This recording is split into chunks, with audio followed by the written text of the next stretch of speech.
What's up, everybody? We're back with another episode of Bullish Chips, where we use a proven and repeatable strategy to make money every day. This channel focuses on the Bullish Semiconductor ETF, which goes by the ticker symbol SOXL. But the trading method and the charting method that we use, you can use with any company that's publicly traded on the U.S. stock market. Make sure you hit the like button if you enjoyed this video. It really helps the channel grow. Also, make sure you hit the subscribe and the notification buttons. That way you're alerted to whenever we release videos. We do release videos Monday through Thursday and once on the weekend, but from time to time we release bonus content as well. So make sure you are alerted for that. Now, our nightly and weekend videos, they do focus on identifying the triggers and targets for trades ranging from scalps and intraday trades to long-term swings and leaps. So if you want a deeper dive into exactly how we set up our charts and our trading levels, the color coding that we use on our charts, make sure you check out the bonus content on our YouTube page. And for more information about this strat, which is the base of our charting and trading method, you can find more free information in the description of this video. So I encourage you to watch the full video, because along with the triggers and targets, we give some pretty good insight into the price action on all time frames. So with that, let's take a look at the agenda for tonight's video. And first we'll recap today's price action, then we'll zoom out like we always do, look at the week, month, quarter, and year, and then we will zoom back in, take a look at what the market maker's expected move is for today. For tomorrow, Friday, October 17th, and then we will set our 4-hour markers and the triggers and targets for, that's Friday, not Thursday, along with a quick review of the triggers and targets for the week, month, quarter, and year. All right. So just looking at the chart and the intraday price action, we're just looking at the 5-minute chart. We're looking at it from a scalping perspective first, because that's how we approach the market at the beginning of the day. We have our 4-hour markers on the chart here: the previous high a day, overnight high, overnight low, and previous low a day. The levels we do want to mention are the week flip at 38.23. So above this level, the week is green, giving us full time frame continuity from the week to the year. We also want to mention last week's 50% line. This has been basically the bounce point for each time we've had the pullback, this week at least. And the market maker's expected move high for the week at 39.62. All right, so again, market maker's expected move, the range that we get, at the beginning of the week is what's expected, but it doesn't mean price action has to stop there. So it does mean about 70% of the time price action is within the range that they expect, but again, this is one of the weeks that we've gone outside the range. Now, we haven't gone way past it. It's been kind of a magnet for price action, but at this point we are above it. And then of course the opening print. So once the first contract of the day is traded, or the first share of the day is traded, we have our opening print or our opening price. And today that was 41.45. So if you're new to the channel, the general rule is lower highs below opening print or at opening print or below, you want to get into puts, and if you get higher lows above or at opening print, you want to get into calls, or at least that's what we do, right? So we can see here we got the initial push up in the first 5-minute candle and rejected by the overnight high level, and pushed down, bounced off of this weekly broadening formation that we've got going through here.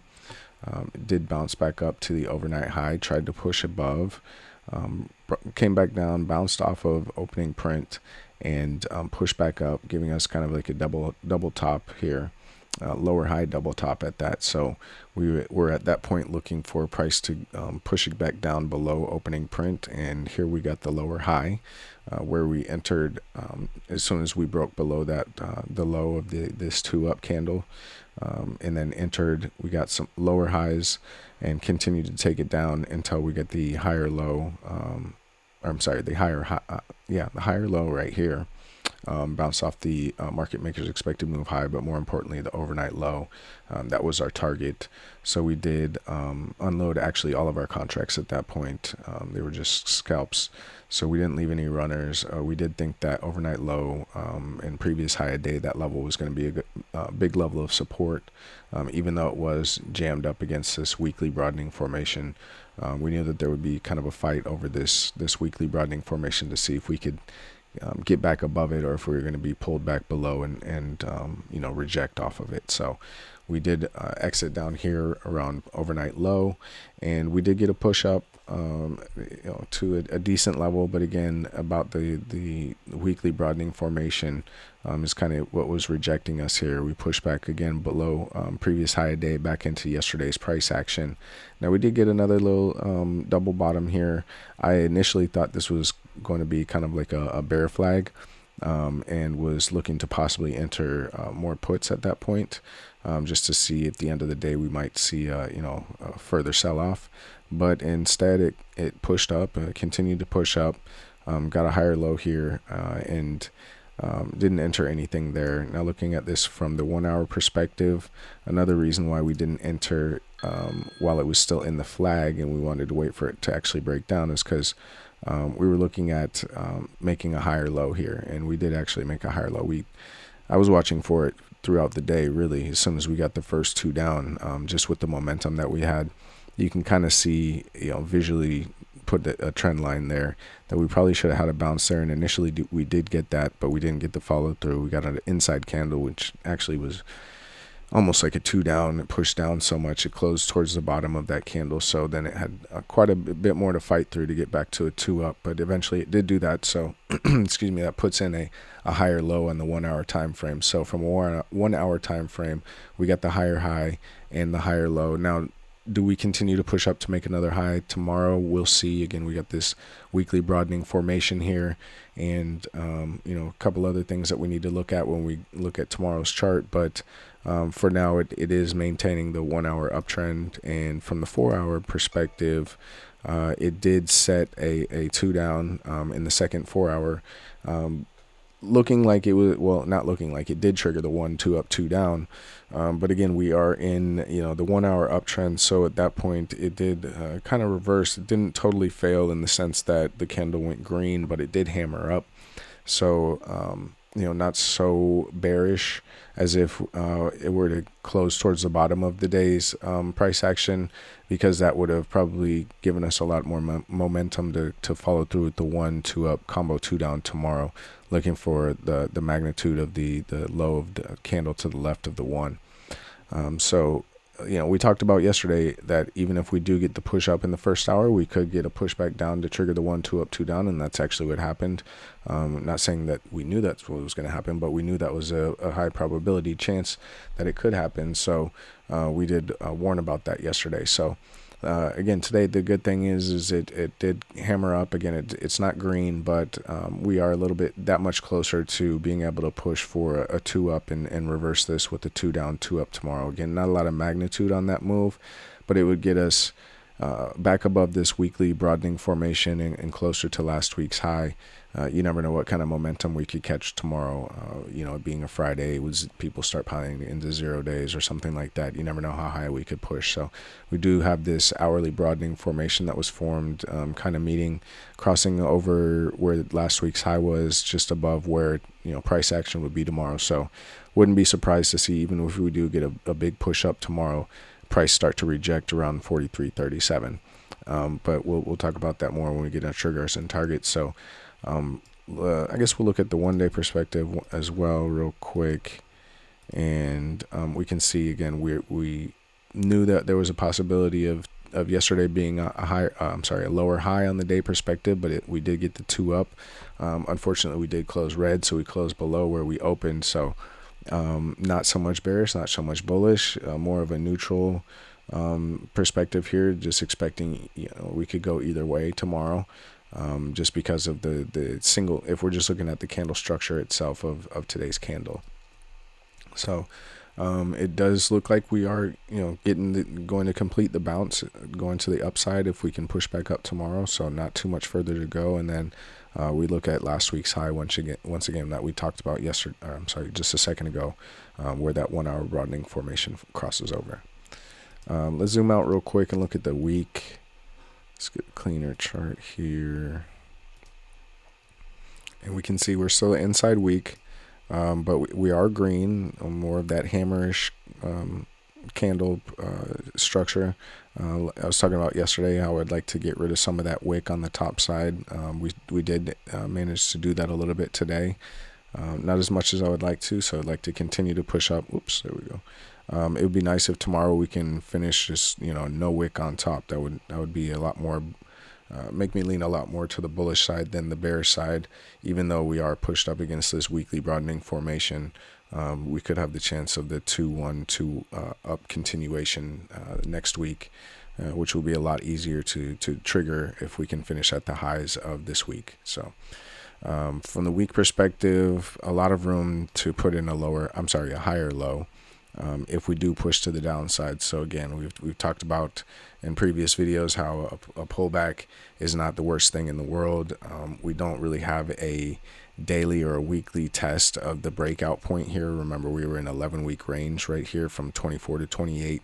Intraday right here in this week, we did get a couple retests of that breakout point, but from the day on the day chart and on the week chart, we don't have any pullback to that breakout level. So breakout levels like to be tested, turn that resistance into support. So not necessarily looking for that to happen, but if it does happen, again, not the end of the world. You can kind of reload at that point, or at least dip your toe or start a reloading position once we reach that level. And if we start to push up, now if we do put in a lower high at that point, you may want to look at managing that first part of the load up that you did on the bounce, and not want to add any more at that point until we can see how we're going to navigate that. But again, for right now, there's plenty of room to put in a higher low, and that wouldn't be the end of the world. So from the higher time frames perspective, let's go ahead and look at the month. We're very handily in a 2-up position again.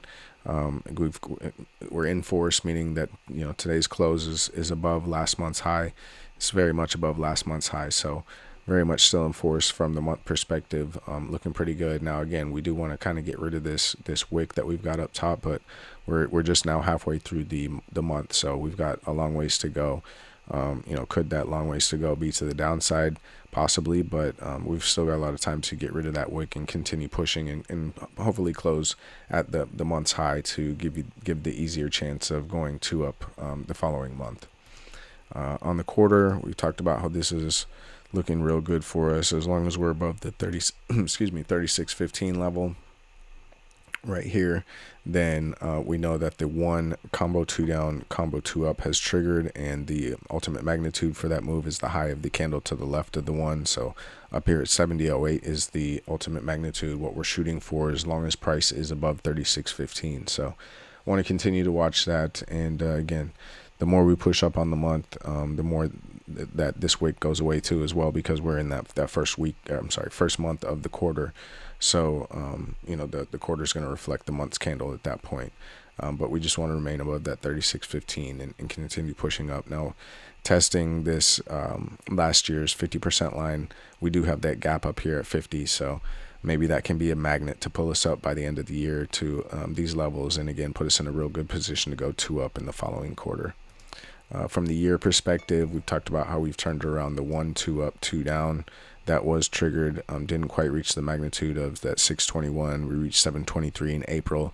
Since then, we've bounced and we've created, from a candle structure perspective, a green hammer, which is pretty bullish. And, it's also coming off of making looking like it could be a higher low on the year time frame perspective, keeping the uptrend intact. So if we do finish at the highs of the year with a solid green hammer candle, there's a good chance that we go 2-up next year, giving us a 2 down, 2 up, with an ultimate magnitude of that 70.08 once again. So again, nothing breaking down from the long-term perspective, and we're really just looking at trying to hold station at the very least, right? If we're not going to push up, if we can continue to stay in the same position, you kind of just chop in this area that we're in here, that's not a bad thing either. So let's go ahead and look at the market maker's expected move for this week.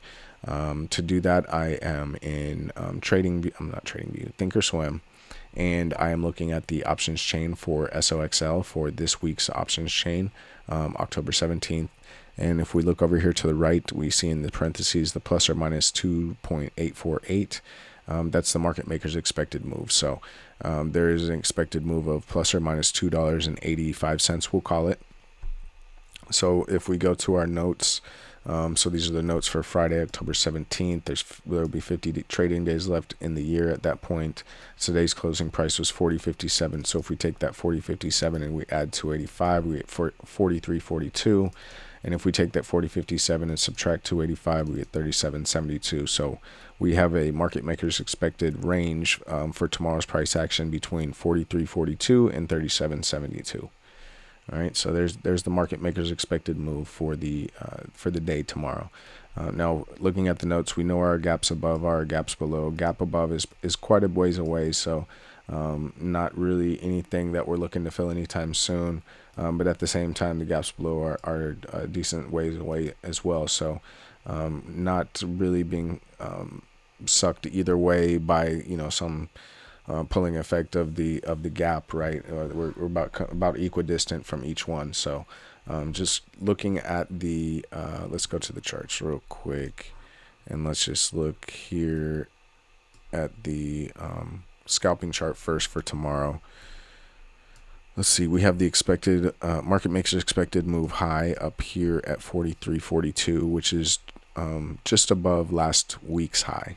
43.32 is last week's high. So again, you see how this hourly broadening formation kind of crosses over this last week's high around this area. So you can see how that could be an expected level for price to, if not reverse, start to move sideways, or at least have a fight over whether it's going to go up or down, I guess, which is just sideways action. So we have the market maker's expected move low down here at 37.72 for the day. So you can see how that plays in with the 4-hour level, 4-hour markers that we have on the day, the previous high of day, overnight high, overnight low, and previous low of day. Now, overnight high and overnight low are most likely going to move overnight. So, we can't really worry about that right now. We'll just mark that in the morning before price action opens in the morning. But for now, just going over the general rules for tomorrow. Let me take this off of here. If we have price action that opens right here at 41.17, then again, general rule, we're looking for higher lows at or above opening print, and we're looking to get into calls. The first target for those calls would be previous high of day in this case. Overnight high, we would be above, so that would be out of the picture. The next target for us would be the market maker's expected move high / the last week's high. Now, that's not normally one of the triggers or targets for the scalping method that we use. That's just what I see on the board here, because we would be basically above all of the triggers and targets at this point if we were to get into calls with some higher low here.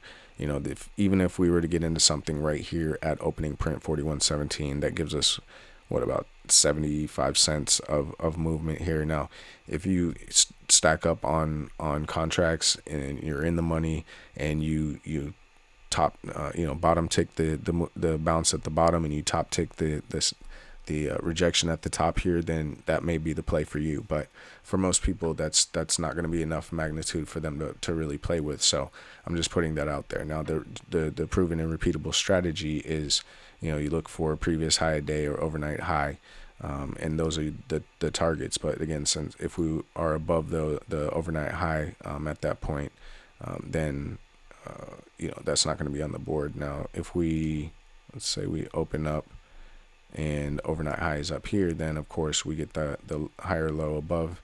First target's previous high a day. Obviously, that's not a lot of magnitude. Second target at that point is overnight high. So that's where we can get a little bit more magnitude if that overnight high is up there and we end up opening somewhere in the range of the overnight movement. All right. So let's see. Again, that same thing to the downside, right? If we open up with price here and we push down, say we bounce off an overnight low and we come back up and get a lower high underneath or at opening print, say on the 15-minute time frame or something like that, then we want to get into puts, looking for overnight low as the first target and previous low day as the second target. All right, so those are the 4-hour levels, are the 4-hour markers for scalping. And if you want to look at, more of a day trade, a longer, over the full day of trade, then we want to turn to the 4-hour chart here and look at what types of strat reversals or continuations that we could have come about.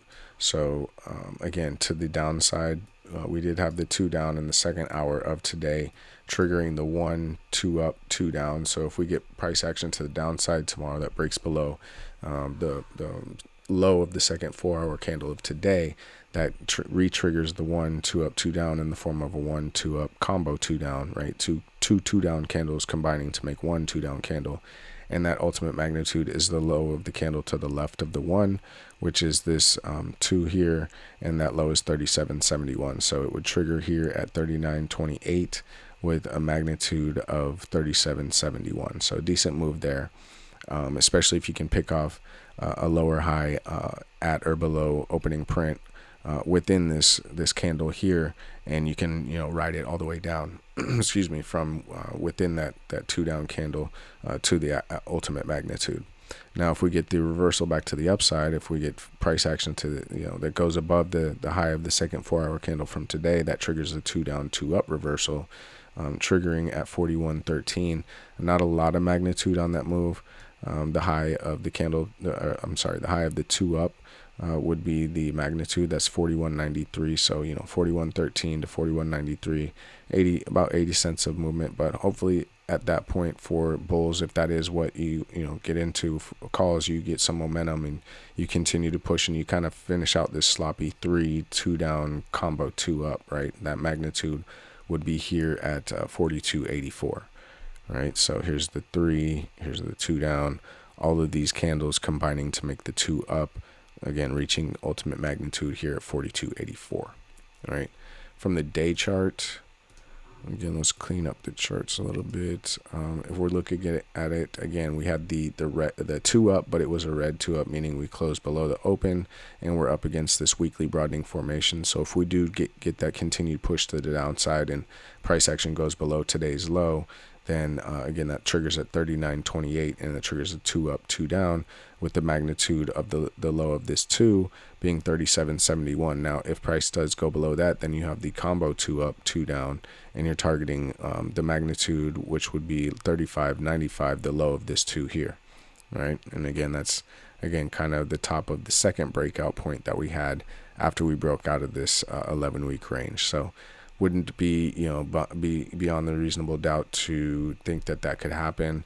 Now if that does happen, that does set in a lower high on the 1 day perspective, and it would be key to see if we really do fulfill this combo 2 up 2 down magnitude, because then that puts us in jeopardy of making a lower low, starting a downtrend. Lower high, lower low, that's the first step that you have to take in the start of a downtrend. So want to keep in mind that could happen if we get price action to the downside. Now if we get continuation to the upside and continue to break through this weekly broadening formation, then that gives us 2 up continuation. But from a bigger picture, this 2 down basically combo 2 up to target the high of this candle, which again is at 42.84. Now if you get above that does technically trigger a 1 2 down combo 2 up, but again there's not a lot of magnitude there.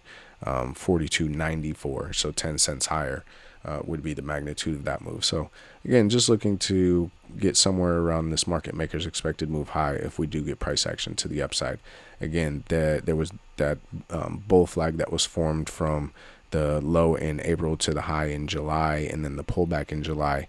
If you look at those fib extensions, that 100 fib extension is here up at 43.80 as well, which is just above the market maker's expected move high. So again, not a big deal to see price action stop or go sideways here or even reject.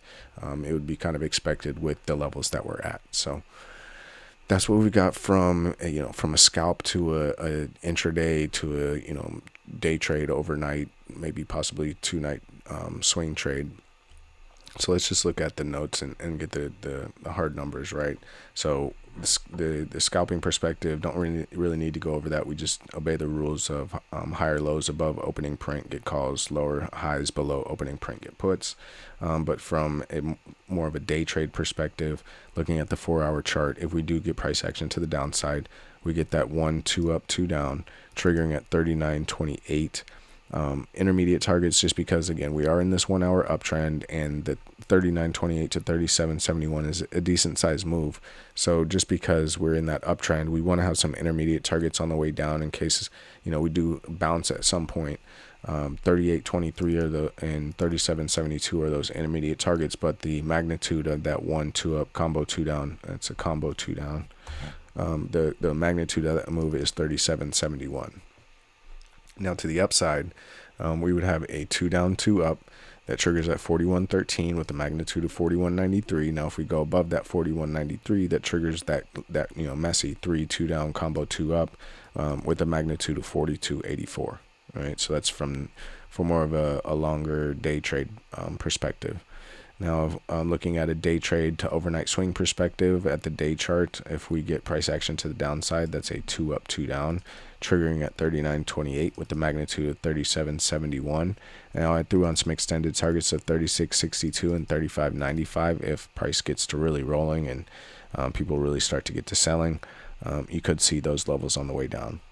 Now, to the upside, we would have a I don't know why that says 2 down, 2 up, right? That's a 2 up continuation, right? Triggering at 41.93. Oh yeah, that was a I'm sorry. Oops. If we look at the day, right, this is the 2 1, or we'll just call it a 2 combo 2 up, 2 down combo 2 up, right, to make things simple. It's messy, but it could trigger. Right, so the first thing that would trigger is the 2 up continuation, but it also is a part of this messy 2 down combo 2 up. So again, that triggers at 41.93, targeting 41.01 for the 2 up, and then for the magnitude of the 2 down combo 2 up, that would be that 42.84 level that we talked about as the extended target, or the magnitude of the 3 2 down combo 2 up on the 4-hour. And then I put an extended target of 43.37, which is last week's high if price gets to really rocking. And again, that's where the market maker's expected move is basically right here, 43.42, right? So those are your triggers and targets from the scalp to the day to overnight swing perspective.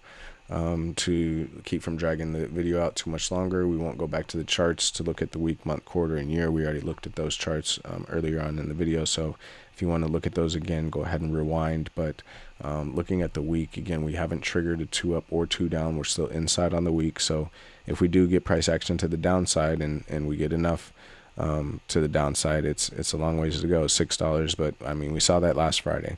Right, so we could get that type of move. If we do get the move to the downside and we get below 34.17, that triggers a 2 up, 2 down, and it has a magnitude of 35.57. Now there's some extended targets of 33.18, 31.25, and 30.68. Again, those were made at the beginning of the week. I don't know that we would reach those levels tomorrow. Again, that would have to be a really big flush, but we saw what happened last Friday. You never want to take anything off the board. We want to be ready for anything. That's why we've got the triggers and targets to both sides. Now, if we do trigger to the upside, that triggers at 43.37, right? That's an extended target for tomorrow. And then that the targets for that 2 up continuation are 43.80, 45.67, and 46.79, right? Now for the month, again, we talked about how we triggered the 2 up, and we're in force. So that's why this is bold, right? We're above that 35.49 level. We did reach the 41.19 target. We're searching for that 43.80 still. That's the target for the 2 up on the week as well. So I think that's accomplishable tomorrow if we get a big, decent enough push. It's not too far above the market maker's expected move high. So I could see that happening, especially if we gap up overnight. The extended targets that we've got here for 46.79, 48.79, and 50, don't think we'll reach those this week. But again, we're just in the middle of the month, so we've got plenty of time to reach those if we are going to go to the upside. If it's going to go red 3 or a bearish engulfing on the month, That would happen at 23.80. So won't really go over that too much. We'll talk about it more if price action starts moving down to that level. But for right now, I don't really think that that's on the table. But again, we've got half a month to go through, so won't take it off of the notes, right? For the quarter, we have triggered the 2 down combo 2 up, and it did reach its magnitude. So that triggered at that 35.49 magnitude of 36.15 we reached, but that did trigger the 1 combo 2 down combo 2 up. That triggered at 36.15, reached the first target of 38.89, 42.04. We've got further targets of 44.54, 46.79, and on up to 50. The ultimate magnitude for that move, though, is 70.08, right? I guess we haven't even put what would trigger the 3. I guess it would trigger the 2 down would trigger at 22.57, which would be a red 3 in that case. So if we were to get a red 3, it's got to get all the way down here to this 22.57. So again, even further than the month flip into a bearish engulfer. So we've got a ways to go. Actually, it shouldn't make sense because the month and the quarter are the same. So either way, 23.80, that's quite a ways to go. I don't think we're going to go bearish engulfer on the quarter. We'll talk about it more if we start to move in that direction. So right now, just continue to look at the 1, 2 down, 2 up, staying above 36.15. And then from the year, again, we talked about we triggered the 1, 2 up, 2 down, but it did reverse. We didn't quite reach that 621 magnitude, which is a good thing, right? Because it gives us a higher low on the year. And right now we've created a nice solid green hammer candle, and looking to finish at the highs of the year to give us an easier trigger for a 2 down, 2 up next year, right? So there are your triggers and targets for the 4-hour through the year time frames. I hope everybody has enjoyed this video. Again, if you did, please give it a thumbs up. It's free. This channel is free. Kind of helps the channel grow. We're just trying to spread the word about SOXL, the strat, and the little layers and nuance that we put in to make this proven and repeatable strategy. And we just want to continue to be able to spread that to as many people as possible. If you're going into Friday with the green week, you've done well this week. You've handled the chop or the overnight gap ups, and you've been able to come out on top.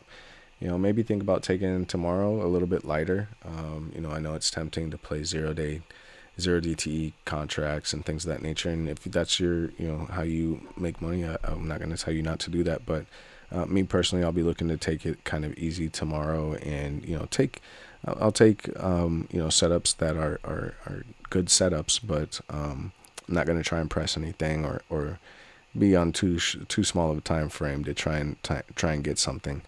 Just want to continue to try and play that 1 hour, see if this 2 down on the 4-hour is going to be a higher low. And if it is set to be a higher low, then possibly entering some more contracts for November and see how those fare over the next few days or so. But yeah, that's it for this video. If you're watching this tonight, then I hope you get some good rest. Sorry the video came out a little bit later. Today we did have a couple things we needed to get done after the market closed, and before we could get to making this video. So thanks for hanging with us. And if you're watching this in the morning and you didn't catch us last night, then I hope everybody got some good rest, and I wish everybody good luck in trading today.